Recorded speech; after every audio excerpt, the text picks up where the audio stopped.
Eh bien le bonjour à tous et bienvenue pour cette petite critique de la première saison de House of the Dragon, en français la housse du dragon. Voilà, je refais cette blague nulle à chier. En compagnie de Ourson. Bonjour Ourson. Bonsoir à vous, bonsoir à tous. Donc on avait déjà fait la critique de la saison 8 de Game of Thrones. Et c'est ce que je te disais, en fin de cette critique, on avait disserté un petit peu sur ce qu'on attendait des séries spin-off. Donc on a la première qui est là. Et tu disais que, pour toi, il n'y avait pas de nécessité, que tu les attendais de manière dubitative. Qu'en est-il finalement ? Malgré ce que j'avais dit à la fin de Game of Thrones, à savoir effectivement que je pensais que la série n'avait pas besoin de spin-off. Pour moi, la série se suffisait en elle-même. Et en plus, j'avais quelques craintes parce qu'il y avait des spin-offs un peu particuliers qui avaient été annoncés à la fin de Game of Thrones, comme une possible suite de Arya Stark vers son voyage en bateau. A priori, c'est toujours prévu. Il y a Arya Stark et Jon Snow qui auront leur série spin-off à eux. Mais pour le moment, on n'a pas vu celle-ci. C'est vrai. Mais il s'avère que j'ai été assez surpris de l'annonce faite par HBO, à savoir qu'on allait avoir une série un peu préquelle au final. Et c'est vrai que j'ai tendance à penser que le royaume des sept couronnes se suffit largement à lui-même. Il est largement assez dense pour se passer de pérégrination outre-océan, outre-mer, je pense que resuivre des personnages qu'on connaît déjà, c'est un peu moins intéressant. Et Mais là, du coup, c'est pas le cas. Oui, pour le coup, là, j'ai trouvé ça vachement intéressant. L'annonce d'un préquel, situé plusieurs centaines d'années avant les aventures de Daenerys, des Stark, etc. On est 300 ans, je crois, un truc comme ça. Ouais. Ça a fait brûler une certaine hype en moi, je vais pas mentir. L'annonce des acteurs, dont Matt Smith, que j'aime particulièrement, elle a donné un deuxième élan de hype que j'avais déjà commencé à un peu entrevoir. Mais ce qui m'a vraiment donné envie de voir la série et qui a mis la barre assez haute en termes d'attente de mon côté, c'était le premier teaser qu'ils ont sorti, qui commençait à mettre un peu en lumière ce qu'on allait suivre, à savoir la lignée des Targaryens, d'environ 300 ans avant les événements, jusqu'à globalement l'avènement du roi fou dans les prochaines saisons. C'est ce qui semble un peu se dresser. Le roi fou, on le verra sans doute pas du coup, parce que c'est 300 ans avant. Là, on se concentre. Ouais, mais vu que ça s'étend sur vraiment une grosse période, il y a des chances que dans les prochaines saisons, on arrive petit à petit à. Alors en fait, non. En fait, pour l'anecdote, cette série, du coup, c'est pas une création originale, c'est basé sur des bouquins toujours du même auteur, de George R. R. Martin, des bouquins qui sont même antérieurs en fait à Game of Thrones. Genre, qu'il l'avait écrit avant même. Ouais. Et donc, a priori, on a déjà plus ou moins le scénario établi et comment dire. Alors effectivement, je vois ce qui te fait dire ça, parce que dans cette première saison, du coup, on a beaucoup d'ellipses de temps. Entre chaque épisode, en fait, il se passe toujours plusieurs mois, voire plusieurs années. Et j'ai vu que ça en avait dérangé certains, d'ailleurs, moi j'ai pas trouvé, j'ai plutôt bien aimé. Mais du coup, a priori, les prochaines saisons, ce sont vraiment pour le coup des suites d'épisodes, les épisodes se dérouleront vraiment à la suite des actions, il n'y aura pas autant de temps entre chaque épisode, je pense. Ouais, toi ça t'a dérangé un peu Alors, ça m'a dérangé pour certains points sur lesquels je reviendrai peut-être un peu plus tard, quand on parlera des acteurs de la série, parce qu'effectivement, il y a un peu gêné. Ouais, je vois ce que tu veux dire. On reviendra dessus. Mais sinon, au-delà de ça, ça m'a pas particulièrement gêné. Au contraire, ça évite d'essayer de gratter des choses inexistantes et plutôt se baser sur quelque chose. On se concentre sur des points, ouais, c'est ça, ouais. Des points importants en fait. C'est toujours ce qui nous est présenté dans les épisodes, c'est toujours des gros mouvements historiques. Donc c'est relativement plus intéressant que de se taper des choses assez peu intéressantes au final. Ouais. Je suis d'accord là-dessus. Ouais, effectivement. Donc ouais, les acteurs. On y revient plus tard ou on y revient maintenant, les changements d'acteurs un peu étranges? Écoute, on peut d'abord voir ce que toi tu attendais de cette série et. Moi et ensuite on pourra parler de la suite. Ouais, c'est très bien. Moi honnêtement, j'attendais la série. Je vais peut-être pas mettre la main devant ma bouche. Ouais, j'attendais la série. Comment dire j'aime bien les univers développés, étendus, etc. De manière générale. Effectivement. comme toi, ce que tu avais pu dire dans la critique sur la saison 8 de Game of Thrones, il faut toujours avoir une certaine méfiance avec tout ce qui est univers étendu parce que il y a la tentation de vouloir faire du pognon, vouloir toujours faire plus, etc. Là, du coup, c'est pas le cas. En fait, je trouve que ça sent que c'est basé sur des bouquins qui existent déjà. Donc, comment dire, on sent qu'on sait où on va, qu'il y a une trame définie, etc. Et j'ai plutôt bien aimé parce que, du coup, comment dire, j'avais une attente raisonnable, raisonnable plus quoi.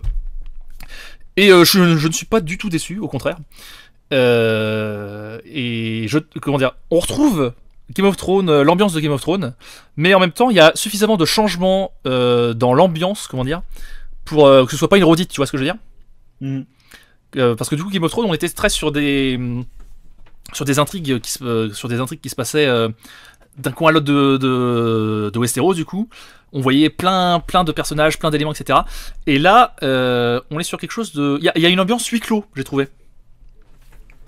C'est-à-dire, alors, c'est pas un vrai huis clos, il n'y a pas une seule pièce où tout se passe, mais malgré les déplacements qu'il peut y avoir dans la série, c'est toujours avec les mêmes personnages, les mêmes groupes de personnages qui ont les mêmes interactions entre eux, et même malgré les années, il y a vraiment cette ambiance, genre, c'est la famille Targaryen avec les autres qui gravitent autour, et... Je m'étais noté ça effectivement, que j'avais trouvé ça plus intéressant effectivement qu'on se concentre vraiment sur la famille Targaryen et son cercle proche, plus que sur vraiment plusieurs endroits, plusieurs familles, plusieurs choses. Et c'est une ambiance qui est agréable parce que tu suis vraiment des personnages, tu suis leur évolution. Il n'y a pas forcément de cast nouveau qui vient s'interposer dans toute cette histoire en plein milieu. Enfin, on a quelques personnages qui arrivent petit à petit quand même, mais ça reste vraiment autour de ce cercle et ça va graviter autour. Et c'est vraiment une ambiance que j'ai beaucoup aimée aussi. Il est vrai. Ouais, en fait, Game of Thrones, c'était plus, comment dire, des intrigues à niveau géopolitique, tu vois. Alors, là, on est sur des intrigues de cour, quoi. On est sur les petits comploteurs, les petits chuchoteurs, ce genre de trucs là, quoi. Effectivement, donc ça apporte quelque chose d'intéressant, de supplémentaire à ce qu'on avait pu voir dans Game of Thrones. Donc j'ai effectivement beaucoup aimé cet aspect-là. Repassons sur les acteurs. Alors, de manière générale, je trouve que tous les acteurs font le taf vachement bien. Genre, ça se voit qu'ils sont investis dans leur rôle, etc. Il y en a pas un où je me suis dit il est un petit peu faiblard, etc. Ils sont tous bien. Mais maintenant, effectivement, avec ce qu'on disait sur les déplacements de temporalité, des fois il y a des acteurs, tu te dis, il est plus âgé de combien d'années exactement ce mec-là Quand tu regardes, il y a des personnages qui sont censés jouer des fils d'autres acteurs. En l'occurrence, la Alicent Targaryen, celui qui est censé jouer son fils, donc Aegon, est plus vieux qu'elle. Bon, ça se voit pas à ce point, mais des fois tu te poses la question quand même. Effectivement, comme toi, je trouve que le set d'acteurs est relativement vraiment bon. Mais après, le pari était risqué, effectivement, vu que ça s'étale globalement sur une trentaine d'années, je dirais à peu près. Oui, c'est une trentaine d'années, je dirais aussi. Ouais. Et, donc il y a des acteurs qui sont vieillis pour certains et remplacés pour d'autres. Et autant les acteurs vieillis, ça marche globalement relativement bien. Je pense à Otto Hightower qui vraiment, on voit qu'il a pris de l'âge. Le roi, lui, bon, il est dû à une maladie, il a pris un coup de vieux dans la gueule. Il se gouloumise pas mal, oui. Après, il y a par exemple l'acteur le personnage joué par Matt Smith, lui, on a un peu plus de mal à entrevoir vraiment un vieillissement, alors qu'il y a quand même un certain paquet d'années qui sont écoulées. Figure-toi que, alors, comment dire, de ce que je me souviens vaguement dans les bouquins, les Targaryens vieillissent un peu plus. Il y a un léger effet Aragorn, genre il y a un côté un peu elfique sur les bords. Quoi. Et donc, ça m'a pas choqué, mais j'ai trouvé pour le coup alors il y a une grosse partie de son jeu due à son jeu d'acteur, je pense, mais je trouve que le vieillissement donc du personnage de Matt Smith, de Daemon Targaryen, c'est son nom, voilà. Se perçoit beaucoup plus dans son comportement, je trouve. Je trouve qu'il y a une évolution psychologique, il a une maturité qui vient, tu sais, au début de la série, il est en mode vas-y, je fais n'importe quoi, je m'en fous. Et il est beaucoup plus posé en fin de série, je trouve. J'ai tendance à le trouver fluctuant plus qu'il ait vraiment une évolution. Ah ouais globalement, il y a un fil rouge qui a l'air de guider le personnage de Daemon Targaryen, qui est son envie de batailler. Il a toujours envie de se taper sur la gueule avec des gens Ouais. pour obtenir du pouvoir ou J'aurais- obtenir des choses pour sa gueule. J'aurais pas Euh, forcément dit l'envie de batailler, j'aurais plutôt dit l'envie de prouver quelque chose un peu. Tu vois ce que je veux dire? Oui, il y a aussi de ça, mais bah, sans doute dû au fait que justement il a été un peu écarté de la voie royale et du pouvoir. Il essaye de montrer qu'il existe un peu en faisant au début de la série plus des bêtises en quelque sorte, et sur la fin vraiment plus des démonstrations pour prouver son allégeance à sa nouvelle femme et ce genre de choses. Mais j'ai pas eu l'impression qu'il y ait vraiment eu une prise de maturité plus que ça. Ah ouais? Parce qu'au début de la série, je trouve qu'il fait vraiment, comment dire, il fait vraiment enfant, tu vois ce que enfin enfant en mode vas-y je fais ce que je veux, vous me donnez pas d'ordre et tout, qu'est-ce que vous allez faire, tu vois. Alors qu'en fin de série, je trouve comment dire, il est beaucoup plus dans l'analyse des trucs, voilà. Genre quand on lui annonce des événements, il est en mode c'est ça que ça veut dire, il y a un côté politique Je genre pense qu'il avait déjà pour moi, il a déjà ce côté politique. Je le voyais plus au début de la série comme un oncle sympa. Ça, c'est l'oncle de la famille qui a les Ouais. belles motos, ce genre de truc, et qui vient. donc vient là on peu dirait un gâter peu trop sympa clin d'œil avec la taille, mais ouais, ouais. Et qui vient gâter un peu les neveux. ouais il est gâté ouais. Qui vient gâter sa nièce. Mais je le voyais plus comme un oncle sympa qui avait quand même ce côté enfin, qui a eu une grosse éducation, qui connaît un peu le fonctionnement de la politique, etc., mais qui va un peu foutre le bordel volontairement pour faire chier son frère, pour faire chier la cour, plus qu'autre chose. Et sur la fin, j'ai pas l'impression qu'il ait beaucoup évolué, juste qu'il a changé un peu d'allégeance due à ce qui se passe dans la série, mais j'ai du mal à avoir une maturité quand même. Ah ouais, j'avais trouvé ça.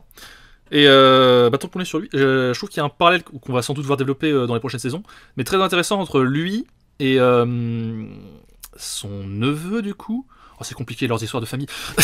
Merde, je me souviens même plus de son nom. Celui qui a un bandeau là, un cache-œil, qui s'est fait crever l'œil. Le frère d'Egon, du Oui, coup. le frère d'Egon, oui. Voilà. J'avais oublié son nom. Je pense que celui qui a un bandeau, tout le monde l'aura repéré. Mais comment dire, ils ont un peu le même parcours, genre en mode c'est le second frère.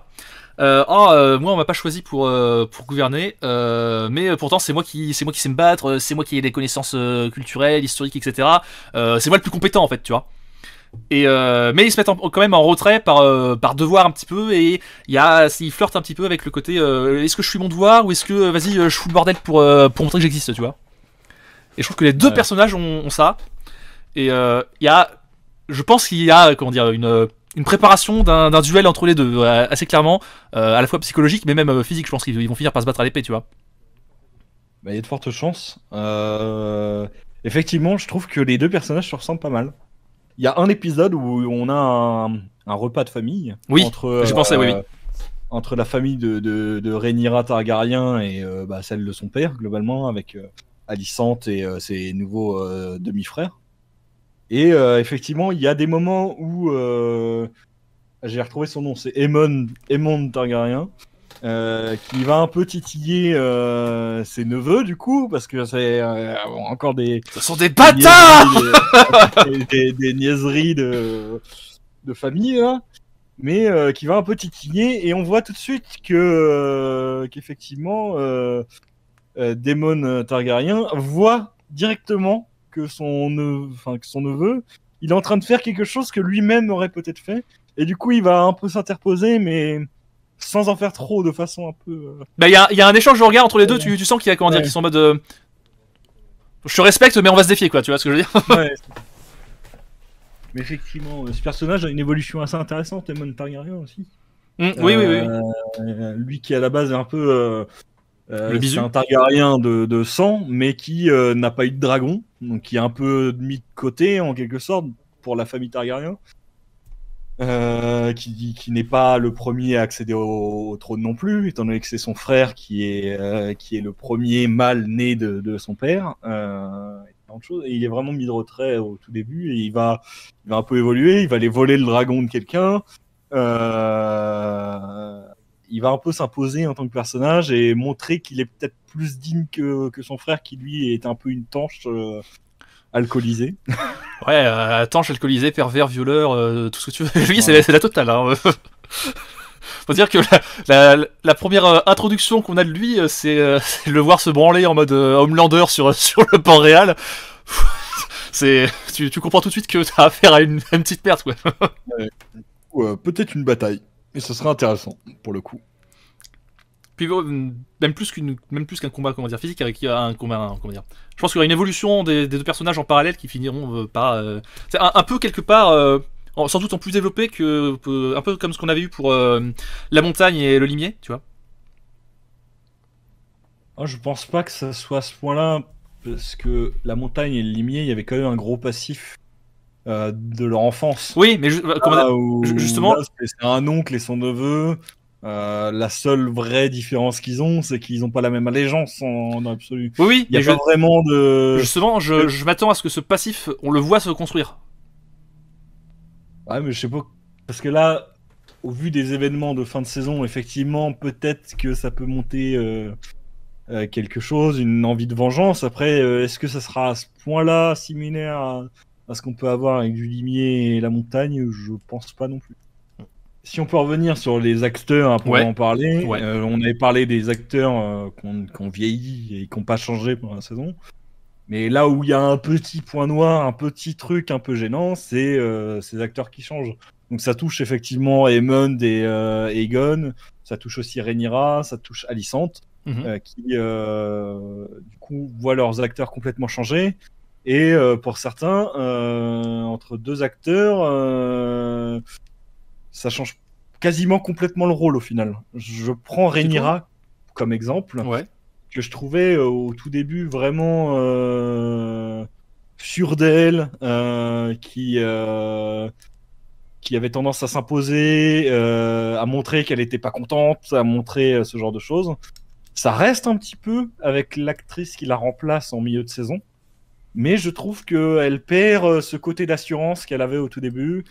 Et Mais après, pareil que pour Daemon, est-ce que c'est pas une partie de maturité, tu vois?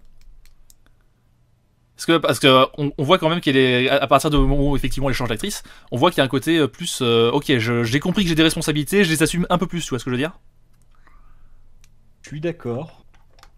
Je pense que c'est sans doute ce qui a été ce qui était voulu. Ouais. Mais tu penses que ça n'a pas été si bien fait que ça? Je pense que c'est pas forcément pour moi, entre ta période adolescente et ta période adulte, tu perds pas ce genre de choses. Tu peux montrer de la retenue, mais il y a toujours des petites choses qui ressortent. Pour moi, Rhaenyra, au début de la saison, enfin au début de la série, et même globalement sur les 4-5 années que traitent les premiers épisodes, elle garde ce côté vraiment à vouloir prouver qui elle est, montrer qu'elle est pas de la merde, quoi, globalement. Là où vraiment t'as l'impression qu'elle s'est abaissée au roi et à sa femme dans les épisodes où elle a changé d'actrice. Au moment où on voit la nouvelle actrice, ça commence directement par un accouchement, donc elle est affaiblie. Mais dans cette scène là où elle va montrer son bébé à la reine, on voit qu'elle veut le faire pour faire chier la reine globalement. Mais je sais pas, c'est pas pareil. J'ai l'impression de voir une autre actrice en fait. C'est littéralement le cas. C'est littéralement le cas. Mais vraiment, j'ai l'impression qu'on perd quelque chose. Ouais, ça m'a pas choqué pour le coup, moi. Après, ouais, ça pour le coup. En fait, je pense que c'est le défaut qu'on a aussi élancé comme qualité, qui est que il y a énormément entre le moment où Rhaenyra est jeune et le moment où elle devient vieille, elle change d'actrice, il se passe 6-7 ans, quelque chose comme ça. Donc c'est une grosse période de temps pendant laquelle Alicent de son côté a eu le temps de bien s'installer, de bien faire savoir qu'elle est la reine, les gosses ont grandi, etc. Il y a, comment dire, on sent qu'il y a eu beaucoup d'intrigues de cours, pas des intrigues de cours suffisamment intéressantes effectivement pour les compter, mais des intrigues de cours suffisamment marquantes pour que les personnages puissent changer, tu vois ce que je veux dire? Oui. Ah, c'est vrai qu'on a effectivement une grosse ellipse, hein, globalement. Donc il y a sans doute des choses qui sont passées, mais c'est là où, pour moi, il manque peut-être quelque chose pour expliquer qu'il y a eu un changement, mais voilà, j'étais un peu... ça m'a un peu gêné, ce genre de truc. Ok. Ouais, pour le coup, moi, ça m'a pas si tant choqué que ça. Alors ça, c'est le premier truc qui m'a gêné dans le changement de personnage. Après, il y en a d'autres, c'est vraiment... t'as l'impression que c'est plus les mêmes personnages totalement. Genre, je pense à Egon enfin, attends. Egon et... On l'a dit tout à l'heure en plus. Egon et Aemond. Aemond, putain, ouais. Qui changent de personnage. Ils ont les mêmes dents, ces couillons aussi, début, là. Au début, Egon est vraiment plus grand physiquement que son frère. Et charismatiquement parlant, t'as l'impression qu'il va rester plus grand et que ça va continuer comme ça. Au final, la tendance s'inverse totalement. Egon reste un petit nabo pour pas faire pour utiliser ce mot-là, alors que Aemond devient globalement très grand. T'as l'impression que physiquement il est plus aguerri, qu'il s'est plus entraîné. Bah, c'est le cas par rapport au personnage aussi. Mais... c'est sans doute le cas, oui. Mais c'est vrai que il y a un petit temps d'adaptation en mode. La première fois où j'ai vu cette scène, où on voit la scène avec les nouveaux acteurs, je me suis posé une minute pour me dire putain, c'est lequel déjà? Oui. Effectivement, c'est pareil. J'ai remonté à la tête, j'ai vu qu'il y en avait un qui avait un cache-œil, j'ai fait ah, alors c'est lui, machin.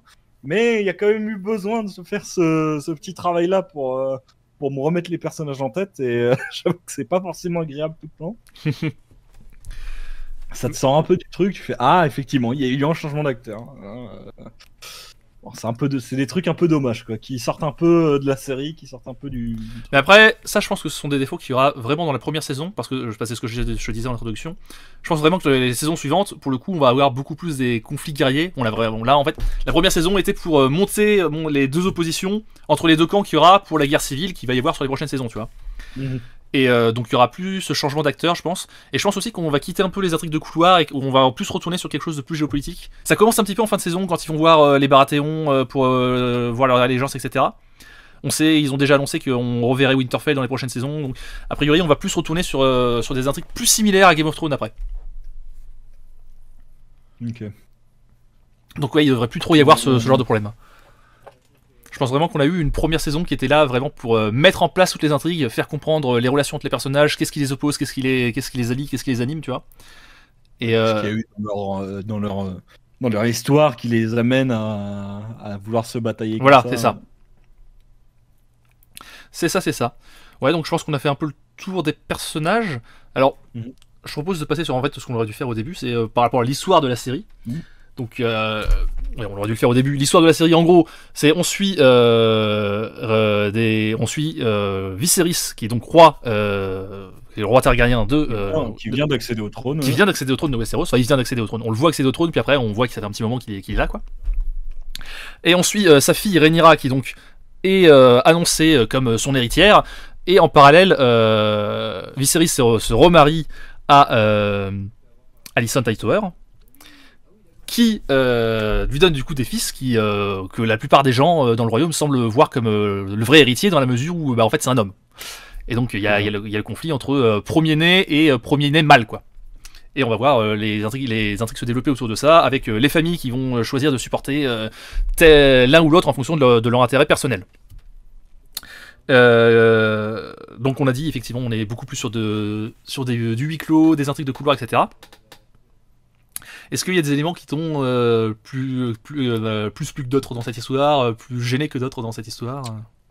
Bah comme je disais un peu plus tôt, je trouve ça vraiment intéressant pour cette série de s'être centrée sur vraiment la famille Targaryen et qui elle était, qui était autour de cette famille à ce moment-là, comment fonctionnait le royaume de Westeros à l'époque où les Targaryens étaient au pouvoir. C'est vrai qu'on voit beaucoup d'éléments de gestion politique, genre on voit beaucoup de réunions du conseil restreint, des trucs comme ça. Et d'ailleurs, qui n'a pas exactement le même fonctionnement enfin, qui ne semble pas avoir exactement le même fonctionnement. Tu sais, ils ont l'espèce de petits cailloux qu'ils mettent à chaque début de réunion là, en mode c'est bon, je suis bien présent. au-delà de dire je suis bien présent, j'ai l'impression que poser la pierre sur leur réceptacle semble donner une légitimité à la personne qui s'assoit autour de la table et que ces mots vont avoir un poids au moment où il va les prononcer. Oui, c'est vrai qu'on qu'on voit par exemple certaines scènes où ils sont autour de la table et il y en a un qui va enlever sa pierre à un moment donné avant de dire quelque chose. Et t'as l'impression que ça a pas le même poids forcément, Mais que ça devient plus personnel, que c'est plus. c'est quand ils une font ça parole souvent, pour le c'est royaume. qu'ils vont se barrer en mode vas-y, vous me faites chier, je me pars, je vous ai tous des enculés, je reprends ma pierre, tu vois. C'est effectivement ouais. Et puis même il y a comment dire, il y en a qui assistent effectivement aux réunions du Conseil restreint et qui eux n'ont pas de pierre, bah, genre Rhaenyra typiquement, et effectivement tu sens que quand elle dit un truc, déjà tu la regardes en mode pourquoi tu dis un truc, pourquoi tu parles en fait, tais-toi. Ouais. Bah déjà, globalement, Rhaenyra apprend cher parce que c'est une femme. Hein. Oui. Une femme qui est promise au trône, alors que bah, globalement, personne ne veut voir une femme sur le trône. Donc dans le conseil restreint, c'est pas mieux. Surtout que c'est des hommes relativement âgés qui ont du bagage et qui la prennent pour une enfant, quoi. Ce qu'elle est globalement au début de la série. Donc c'est pas spécifiquement étonnant qu'elle soit. Après il y a des retournements, comment dire, typiquement le dernier conseil restreint qu'on voit où ils sont en mode oh vas-y le roi est mort, vas-y on met en branle notre complot de trahison, etc. Et que t'as le vieux que pendant tout le début de la série tu penses que c'est un gros sénile qui comprend rien, etc. qui se lève et qui est en mode non mais attendez complot, qu'est-ce que c'est que ces conneries, il y a pas de complot qui tienne. Tu te dis ah quand même c'est des vieux coulants mais ils ont. Il y en a certains qui ont un peu un côté il y a des règles, faut les respecter, tu vois. Ouais. Au final, paix à son âme. Oui. Au final, c'est pas parce que t'es vieux et seigneur de trucs qu'il y a pas un mec qui peut te prendre la tête et te l'éclater contre la table bien salement. Effectivement. Si on n'a pas parlé de Kristen Cole, il y a beaucoup de gens qui le détestent viscéralement. Alors le personnage est un peu créé pour être détestable, mais comment dire. Je comprends assez son pétage de câble, tu vois ce que je veux dire? Oui. Genre il est en mode oh j'ai mon honneur et tout. Après en fait bon il s'est un peu souillé son honneur tout seul, mais il est en mode merde j'ai perdu mon honneur, je suis une grosse merde, vas-y je veux me venger maintenant, tu vois. C'est ça, en fait je pense que le personnage est un peu stupide dans l'absolu. Et oui il est pas très malin, oui. Il a accepté les avances de la princesse, donc ils sont devenus amants globalement. Hein. Juste une fois a priori Mais il a eu l'impression, dans sa tête, il s'est jamais dit ah bah peut-être que je vais me faire niquer à un moment donné parce que bah globalement je suis un chevalier quoi. Ma famille n'a peut-être pas les moyens d'être si proche du mariage avec la jeune fille quoi. Donc mais surtout comment dire, il est chevalier de la garde donc il est pas censé se marier, pas censé avoir d'héritier, etc. Donc j'ai eu l'impression qu'il était un peu con quoi. Oui. Que vraiment détestable. À chaque fois, j'étais là. T'es un peu bête, quoi. C'est un peu le mec qui s'est fait avoir et qui l'avait pas vu venir et du coup, il est un peu aigri, énervé, quoi. Mais de manière générale, il y a un truc que j'ai trouvé dans cette série. Dans Game of Thrones, tu vois, il y avait certains personnages qu'on pouvait qualifier de gentils, tu vois. Genre tout ce qui était les Stark, tu vois, c'était vraiment les gentils, les mecs honorables, etc. T'en avais d'autres. Qui était plus ambigu, genre Varys, tu vois, mais fondamentalement c'était un gentil. Là, j'ai l'impression qu'il n'y a pas un seul personnage qui soit vraiment un gentil, c'est un peu tous des enculés. Tu vois ce que je veux dire? Pas sur les mêmes plans, mais il y en a pas un seul. Il y en a un que je trouve relativement neutre et un peu aveugle. C'est Viserys, le roi. Oui, c'est le seul gentil, mais c'est en fait il est gentil, faible et naïf, quoi. Alors, je trouve pas qu'il soit gentil, je pense qu'il est naïf et du coup sa naïveté l'emmène à ne pas vouloir prendre de réelles positions et pas vouloir parce qu'il y a beaucoup de scènes où il y a des intercations. Voilà, j'ai oublié mon mot. Mais en gros, il y a des batailles entre Rhaenyra et Alicent. Ouais, des conflits, ouais. Des gros conflits d'intérêts entre familles, voire même des conflits plus que d'intérêts. Et le roi, à chaque fois, il essaye je vois rien.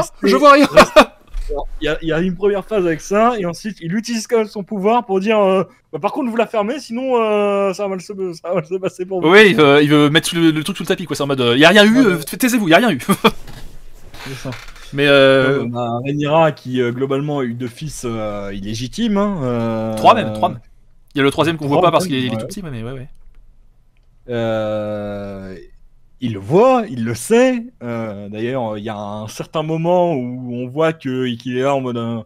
dans son visage, on voit qu'il le sait, mais il dit non. Oui, Il y a oui. toujours ce côté, non, j'ai pas envie de voir le problème, barrez-vous. Ça, Ce qui au final crée le problème d'ailleurs. Oui, bah, c'est forcément un problème.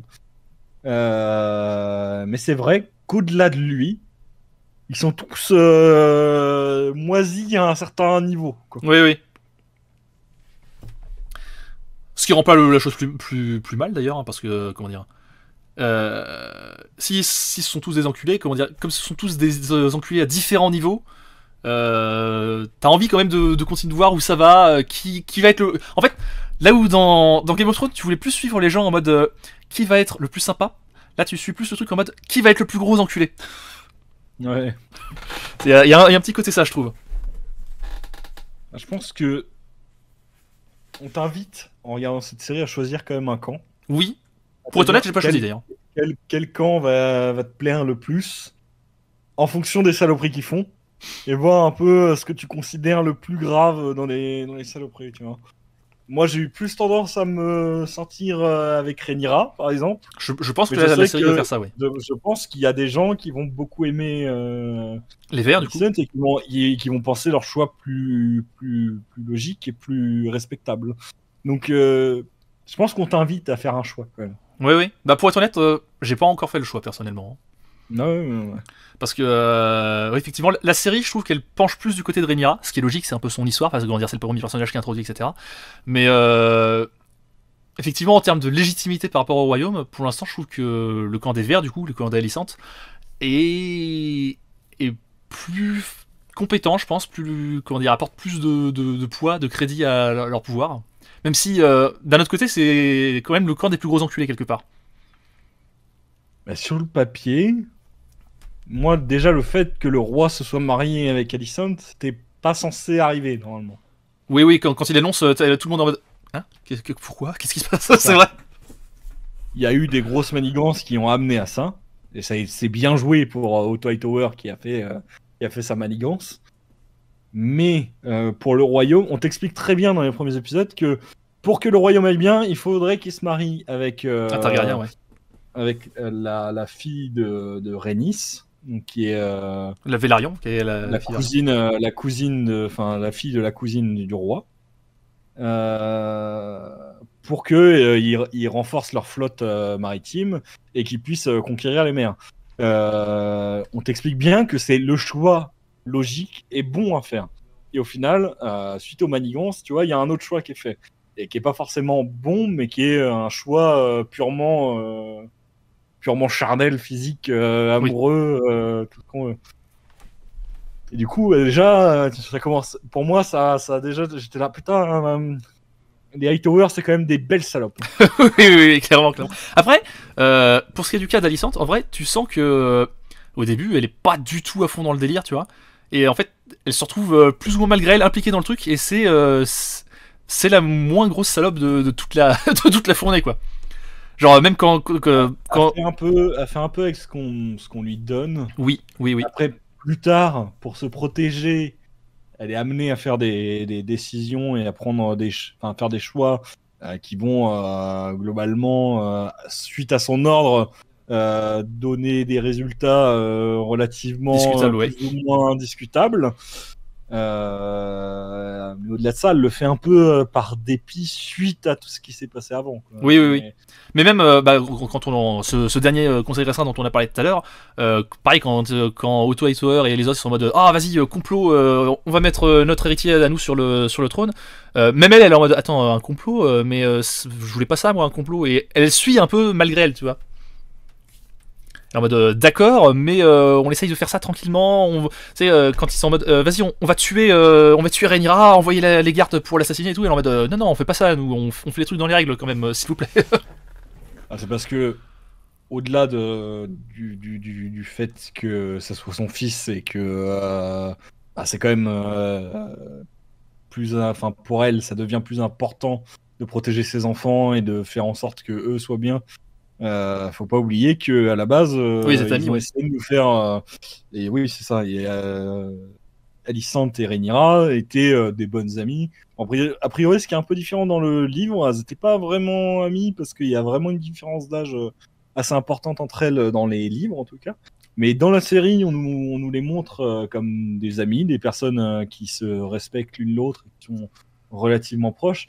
Donc effectivement, quand elle est amenée à des choix où il faut aller potentiellement buter Rhaenyra pour éviter qu'elle prenne le trône, effectivement, ça la titille dans ses bases, dans ses connaissances, enfin dans ses relations, en tout cas, elle doute de ce choix.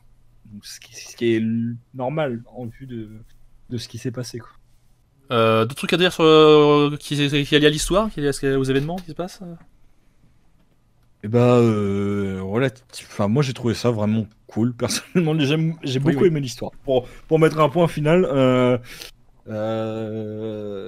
tous les points qui sont choisis et qui nous sont présentés sont relativement très bons. Il y a quelques petits trucs un peu en deçà, mais j'ai trouvé que c'était une très bonne histoire pour le coup.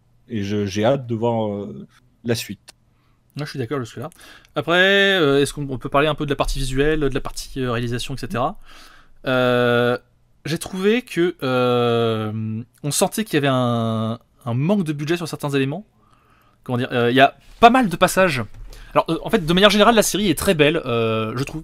Il y a, comparé à, pour ne pas citer aux Anneaux de pouvoir, où j'avais vraiment trouvé ça hideux, juste où ça dégueulait juste de pognon, en mode regardez, on a du gros pognon, on fait des trucs plein de couleurs, etc. Mais bon, au final, c'était vraiment très laid. Là, je trouve que ça se sent qu'ils ont beaucoup moins de budget, même que Game of Thrones d'ailleurs, mais ils l'utilisent de meilleure manière, je trouve.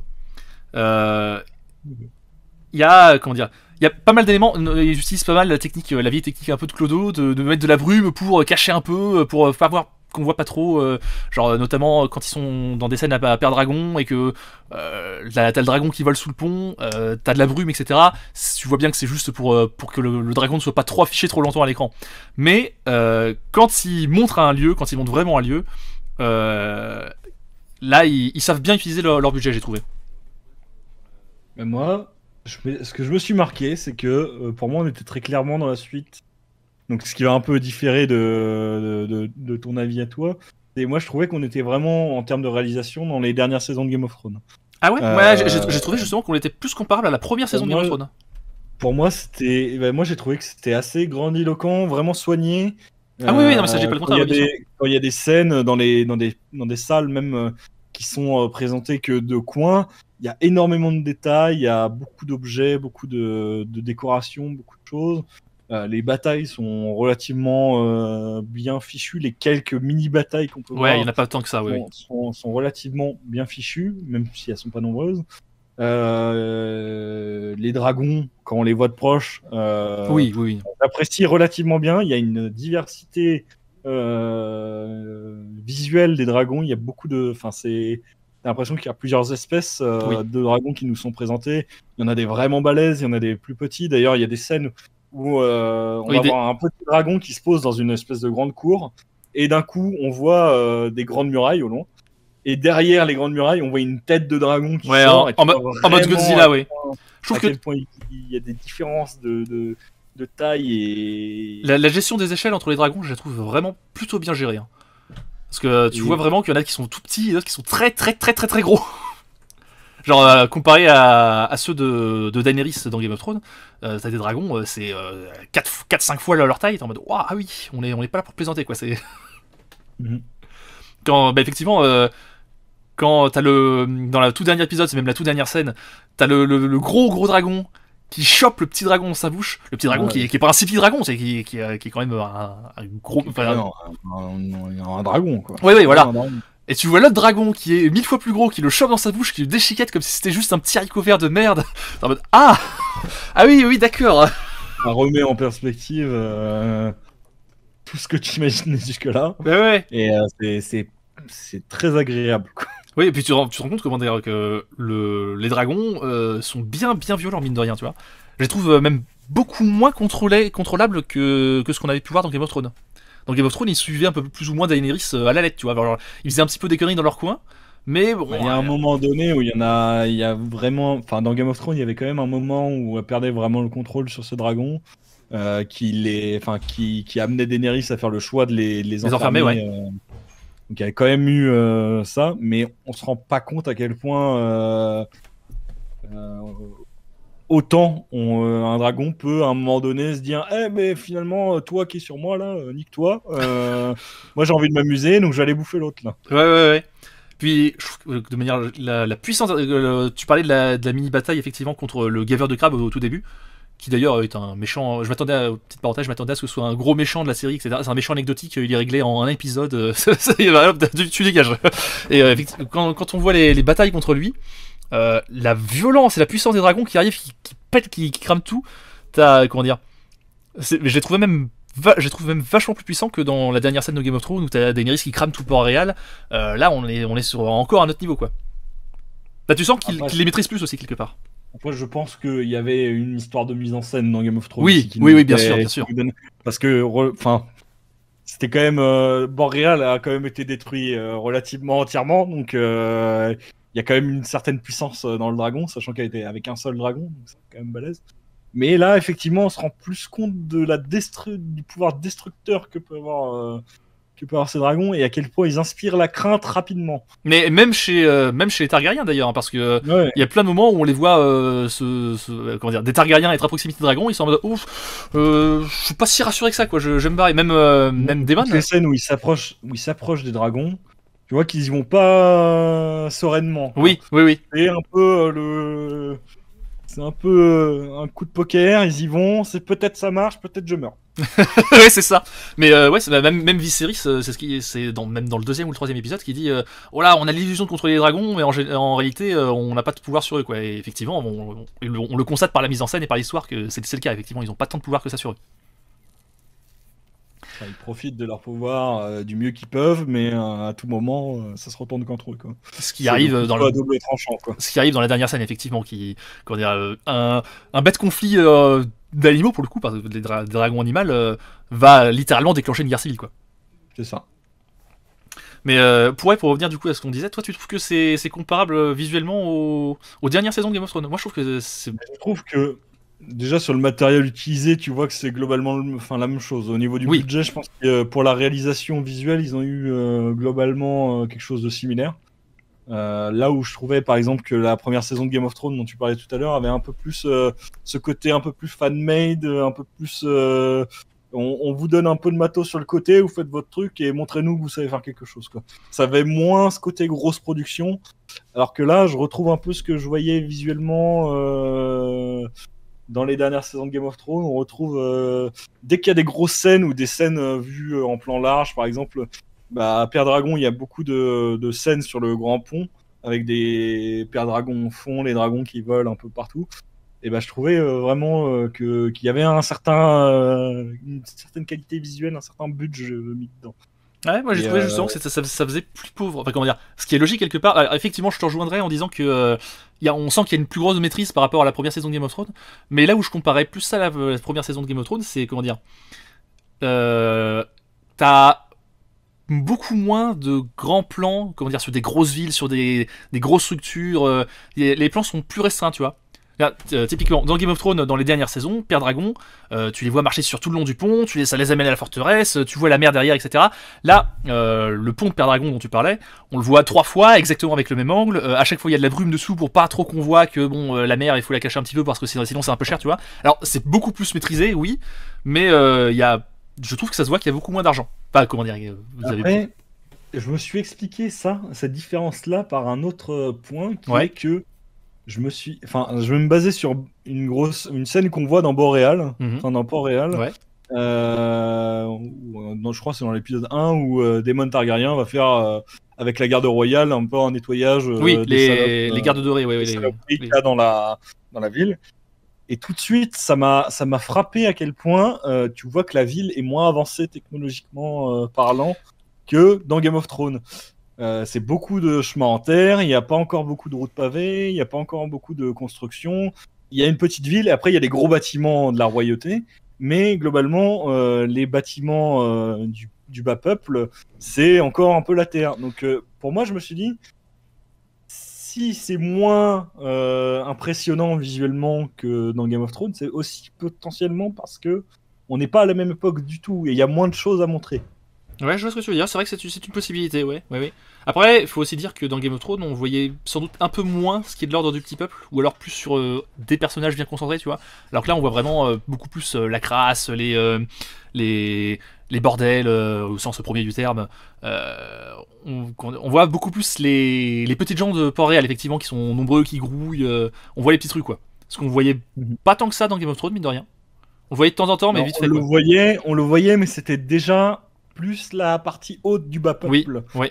C'est-à-dire, on voyait les maisons closes, mais les maisons closes un peu classe, qui sont fréquentées par du beau monde, quoi. On voyait.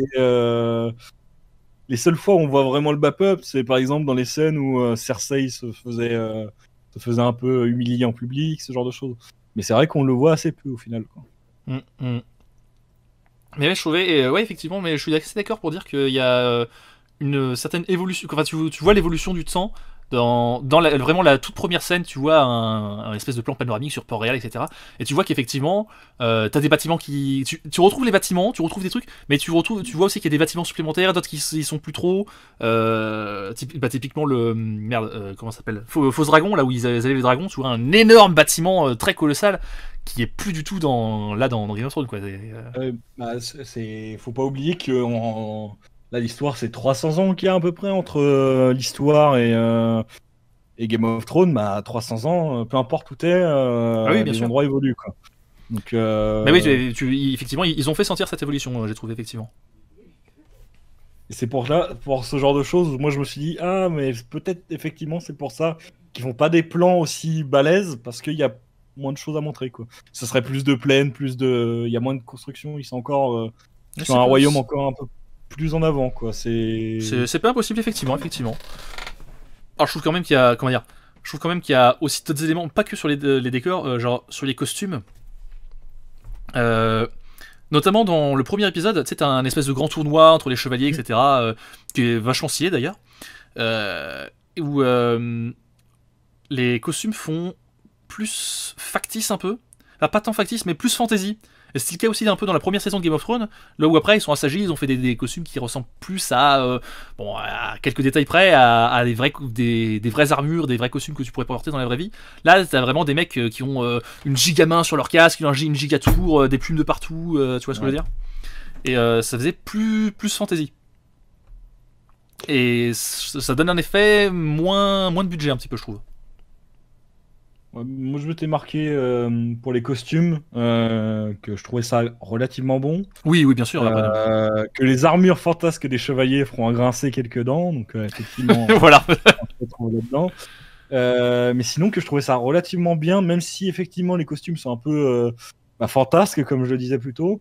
Je trouvais que c'était relativement bien fait parce qu'on arrive quand même à bien reconnaître chaque famille, avec leurs armoiries, leurs couleurs. Là pour le coup on est assez dans la continuité de Game of Thrones. Même si t'avais pas retenu le prénom d'un mec, par exemple les enfants de Alicent, tout ce genre de choses, t'arrivais un peu directement grâce à leur couleur, leur position, à retrouver qui était qui, quoi. Oui, je suis d'accord avec ça. Du coup je trouve que même si effectivement ça fait un peu cheap, mais en même temps est-ce qu'ils ont vraiment là actuellement ils étaient pas encore en bataille, donc c'était pas forcément nécessaire d'avoir là ils sont quand même.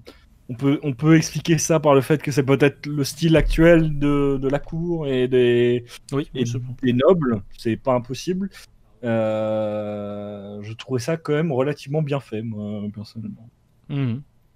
Qu'est-ce que je m'étais rajouté sur la réalisation et l'aspect visuel, que visuellement c'était vraiment propre, mis à part pour un cas de figure, c'est les scènes de nuit qui sont relativement sombres, et c'est un reproche qui avait été fait pendant Game of Thrones, et force est de constater que la leçon n'a pas été retenue pendant Game of Thrones. Ils ont toujours du mal à le faire. Alors ce coup-ci le réalisateur a dit que c'était volontairement sombre comme ça, que ils avaient fait le coup aussi dans Game of Thrones. après voilà, faut prendre ça avec des pincettes. Mais effectivement, c'était pas ça gâche un peu le truc, un peu comme tu parlais de la brume tout à l'heure, qui sont un peu pour moi c'est un peu du cache-misère quoi. Ouais, alors autant les scènes de nuit m'ont pas choqué, mais oui, effectivement, je vois ce que tu veux dire. Il y a un côté cache-misère, effectivement, quand ils utilisent le noir pas mal, effectivement. Oui, je suis assez d'accord avec là-dessus. Oui. Après, bon, Sinon, ça, c'est du détail, mais. Ouais. Sinon, le dernier point que je me suis marqué, c'est que une chose que j'ai beaucoup aimé et qui était déjà présente dans Game of Thrones et que je suis très content de retrouver, c'est la violence brute et réelle montrée dans Game of Thrones. À savoir que tu es au Moyen-Âge, tu manques de respect à quelqu'un, il peut te couper la tête sur le champ. Ce sont des bâtards. Oui. Tu taquines quelqu'un au milieu d'une fête, tu peux finir avec le crâne écrasé au sol. C'est beaucoup de petites scènes comme ça qui passent en un instant, mais qui sont très lourdes de réalité. C'est vrai que, comment dire, il y a moins de scènes de violence que dans Game of Thrones, mais quand elles sont là, elles sont plus violentes, je trouve. Ouais. Bah, dès le début, on a un accouchement, donc c'est une scène assez basique, mais oui. on te montre que accoucher à cette époque-là, bah fallait être courageux quoi. Mais en plus, comment dire, juste de regarder la scène, c'est douloureux. T'es en mode ah putain, ça te fait mal au bide, alors que même sans être une femme, t'es en mode ah oui oui. C'est pas, et c'est quelque chose que j'appréciais déjà dans Game of Thrones et qui là est fait de la même façon et qui est pas amené gratuitement. C'est jamais vraiment amené gratuitement. C'est des scènes qui sont logiques et qui sont toujours appréciables. Et je m'étais noté ça. Et je suis toujours d'accord avec moi-même. Oui, je suis d'accord avec toi-même également. D'ailleurs, bon, j'en fous vraiment, mais il y a moins de scènes de baise. Quelque part, c'est pas plus mal parce que je trouvais que dans Game of Thrones, il y en avait un peu qui étaient gratuites. Là, t'en as une ou deux, pas plus, et c'est tout quoi. Ouais. Mais après, oui, c'est du détail quoi, mais ouais. Ouais, bah là pareil, je pense qu'on a fait le tour là-dessus. Si, moi j'aimerais rajouter un point sur les musiques.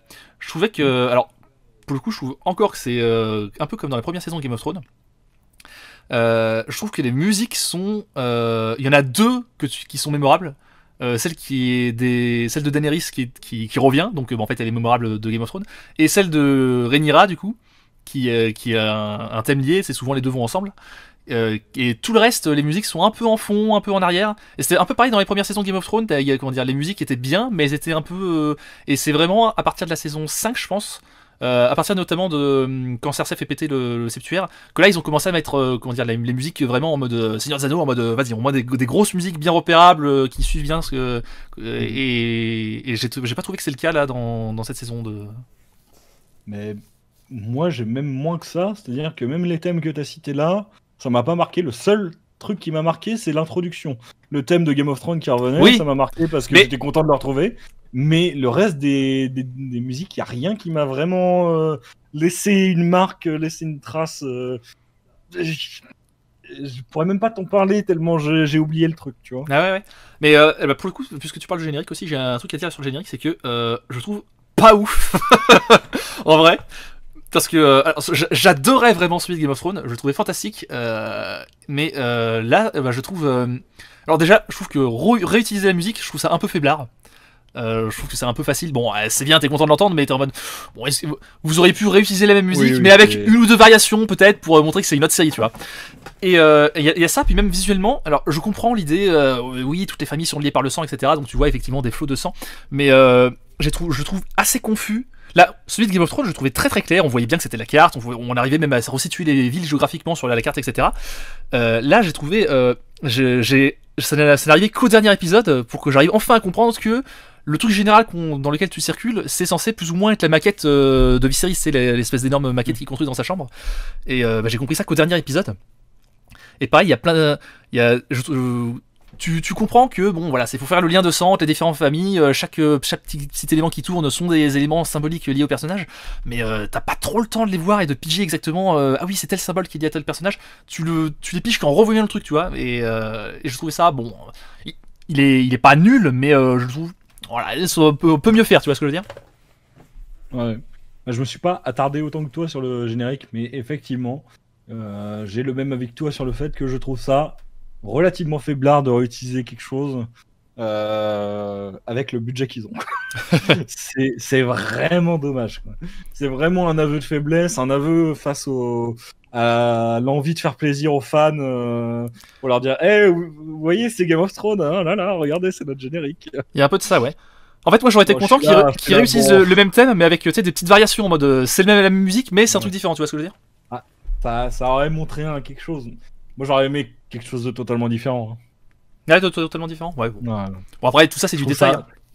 Oui, c'est sûr. Mais après, c'est avec le détail que tu fais la différence entre une bonne et une mauvaise série. Hein. Globalement, j'ai vraiment apprécié la saison. Comme je dis, retrouver la brutalité de Game of Thrones, c'est quelque chose qui m'avait manqué. Qui rappelle à quel point la vie tient qu'à un fil. Les dragons, plein de dragons. J'adore les dragons. oui, bien sûr. Les dragons de Daenerys, il manquait un peu de personnalité, je trouvais. C'était les trois mêmes. Donc globalement, qui devaient venir de la même portée, hein, j'imagine.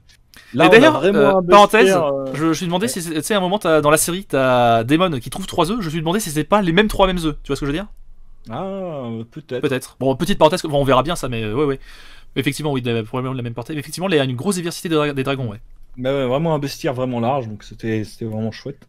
L'histoire est amenée petit à petit de façon agréable et on va te présenter les personnages, ce qu'ils vont faire, et c'est vraiment toujours clair. Il n'y a jamais quelque chose d'un peu diffus, une décision qui nous pose question, pourquoi ils font ça, ou c'est toujours relativement bien expliqué et c'est agréable.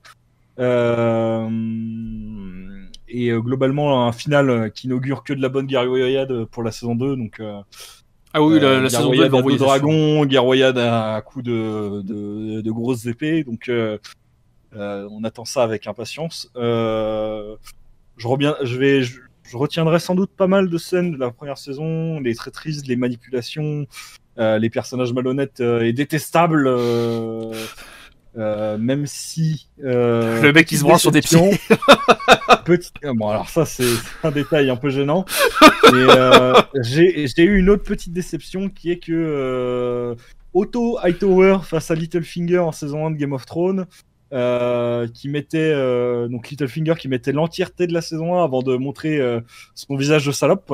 Otto Hightower et sa fille, ils font vite voir leur vrai visage, quoi. On voit très vite qu'ils veulent du pouvoir, ils veulent se montrer, ils veulent prendre une place de la famille royale et ils feront tout pour y arriver, quoi. Donc j'étais là, bon, c'est un méchant un peu facile, quoi. Mais pour le coup, j'ai beaucoup aimé le personnage de Otto Hightower, moi. Alors que Littlefinger, je le détestais. Enfin, je le détestais. C'était un bon personnage, mais je le détestais en tant que personne, tu vois. Moi, je trouve qu'il manquait de finesse, peut-être. C'était très facile de voir son jeu, très facile de voir ce qu'il manigançait. À tel point que tous les gens de la cour et tous les gens du conseil restreint, ils savaient ce qu'il était en train de faire, quoi. Ils savaient qu'il essayait de niaiser le roi, quoi. Donc, bon, après, un peu moins, je suis un peu influencé par le fait que moi je regardais en VF et en VF, sa VF c'est Féodor Radkin. Alors j'ai entendu sa voix, j'étais en mode oh oui, elle ronde, oh oui, ça fait des trucs. Voilà. Ouais, bah pareil, j'ai un avis similaire. Moi, je suis très content de retrouver l'univers. J'ai eu ce que j'attendais. La saison 2 promet que ça va péter dans tous les sens. J'ai très hâte. J'ai trouvé que c'était comparable à la première saison de Game of Thrones, mais j'adorais la première saison de Game of Thrones, donc c'est pas une critique en soi. Ouais, je suis très satisfait de ce qu'on a eu. Voilà. Quelques petits points, ouais. Si jamais. Ouais, vas-y. Je m'étais noté aussi que je regrettais. Encore une fois, je regrette le changement d'acteur qui est vraiment brutal à chaque fois. Ça casse un peu le truc, même si l'évolution est logique vu la longueur traitée. Mais à chaque fois, je mettais un coup en arrière pour me remettre les personnages en tête et pouvoir me remettre dedans. C'est un peu dommage. Et il faut le préciser qu'en plus c'est con, ils ont tous les mêmes prénoms à finir par on, donc oh putain. Ça c'est clair. Et je pense qu'il y a certaines scènes qui traînent en longueur, par exemple l'enterrement de Lina Valérian qui meurt suite à une fausse couche, un problème de sa grossesse, l'enfant qui sortait pas, elle a été brûlée par son dragon. Et je trouvais vraiment la scène de son enterrement très longue, beaucoup de grivoiserie entre nobles qui se balançaient des... Mais en même temps, je des- pense que c'était fait exprès parce que, comment dire, je pense que la scène est intentionnellement mise dans la durée pour montrer qu'il y a un malaise entre tous les personnages, que tout le monde est là, mais que tous les gens sont en mode ouais, je t'aime pas trop, tu m'aimes pas trop, on fait comme ça. Ouais. Et en dernier, je me suis noté que je trouvais les cliffhangers de fin d'épisode qui faisaient un peu qui faisaient un peu qui ont fait un peu certains succès d'épisodes de Game of Thrones, là sont relativement moins impactants, à part sur le dernier épisode. Oui, le Là, tout dernier épisode, oui, oui, oui. vraiment, bah, tu sens que ça va être la merde. Bah, j'ai trouvé ça un chouïa dommage, quoi. Donc en conclusion, pour moi, House of the Dragon, ça reste quand même un fidèle successeur de Game of Thrones. Oui. Voire même un truc plus intéressant selon moi, je sais pas. À voir comment ça évolue. Bah pour moi justement, dû au fait que ce soit un fidèle successeur de Game of Thrones, ça peut pas être plus intéressant dans le sens, c'est très bien, mais comment dire, il y a pas, pour l'instant en tout cas, il y a pas vraiment un truc en plus, tu vois. En tant que personne qui ne connaissait pas l'histoire qui précédait Game of Thrones, moi ça m'apporte quand même ce plus qui est de connaître justement ce qui amène à Game of Thrones. Et c'est ça le plus Mais c'est vrai que mine de rien, il y a 300 ans, mais je pense pas qu'il y aura un très gros lien entre les deux séries, à part que c'est dans l'univers, je veux dire. Mais ils font quand même des liens, genre avec toute l'histoire de la dague là, et qui est en mode vas-y, le rêve d'Aegon, la danse de feu et de glace là, il y a les marcheurs blancs qui sont au nord, il faut faire gaffe s'il n'y a pas un Targaryen sur le trône. Donc il y a des petits rappels constants que on est dans la continuité des événements, quoi. Et voilà. Globalement, c'est ce que j'ai pensé. C'est une bonne série, n'hésitez pas. Voilà, je suis d'accord avec cette analyse. Donc du coup, on va vous laisser. On vous dit à plus et salut. On se retrouvera pour la 2e saison. À plus.